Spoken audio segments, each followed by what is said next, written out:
Opposition ਦਾ ਹਰ ਉਹ ਬੰਦਾ ਜਿਹੜਾ ਸਾਡੇ ਬੱਚਿਆਂ ਦੇ ਮੁਸਤਕਬਲ ਵਾਸਤੇ ਕੁਰਬਾਨੀਆਂ ਦੇ ਕੇ ਇਸ ਟਾਈਮ ਤੱਕ ਉੱਥੇ ਸੁਬਹ ਦਾ ਆਇਆ ਆ, ਪਾਰਲੀਮੈਂਟ ਦੇ ਰੁਲਦਾ ਪਿਆ, ਸਾਰਿਆਂ ਨੂੰ ਮੇਰਾ ਸਲਾਮ।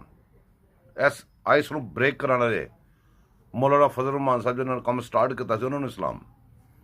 ਤੇ ਲੱਖ ਦੀ ਲਾਹਨਤ ਉਹਨਾਂ ਬੰਦਿਆਂ ਦੇ ਜਿਹੜੇ ਦੀ ਪੂਜਾ ਕਰਦੇ ਰਹੇ ਨੇ, ਜਿਹਨੂੰ ਇਮਾਨਦਾਰ ਬਣਾਇਆ ਸੀ। ਤੁਸੀਂ ਯਕੀਨ ਕਰੋ, ਕਪਤਾਨ ਕਰਦੇ ਨੇ ਨਾ। ਕਪਤਾਨ ਦਾ ਮਤਲਬ ਕੀ ਹੁੰਦਾ? ਕਪਤਾਨ ਫਰੰਟ ਤੋਂ ਲੀਡ ਕਰਦਾ, ਫਰੰਟ ਦੇ ਅੱਗੇ ਲੜਦਾ। ਜਦੋਂ ਇਹੋ ਜਿਹਾ ਮਸਲਾ ਹੁੰਦਾ, ਕਦੀ ਬਣੀ ਗੱਲ ਤੇ ਅੜ ਜਾਂਦਾ। ਸੁਬਹ ਦਾ ਪਤਾ ਜੀ ਕਿੱਥੇ ਜੇ, ਕਿਤੇ ਲੱਭਿਆ ਜੇ?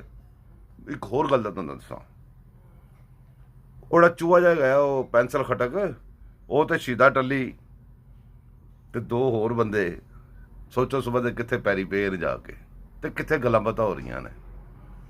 ਐਨਆਰਓ ਇਹਨੂੰ ਐਨਆਰਓ ਨਾ ਦੇਣਾ ਪਲੀਜ਼, ਇਹਨੂੰ ਕਿਸੇ ਨੇ ਐਨਆਰਓ ਦੇਣਾ, ਆਵਾਮ ਨੇ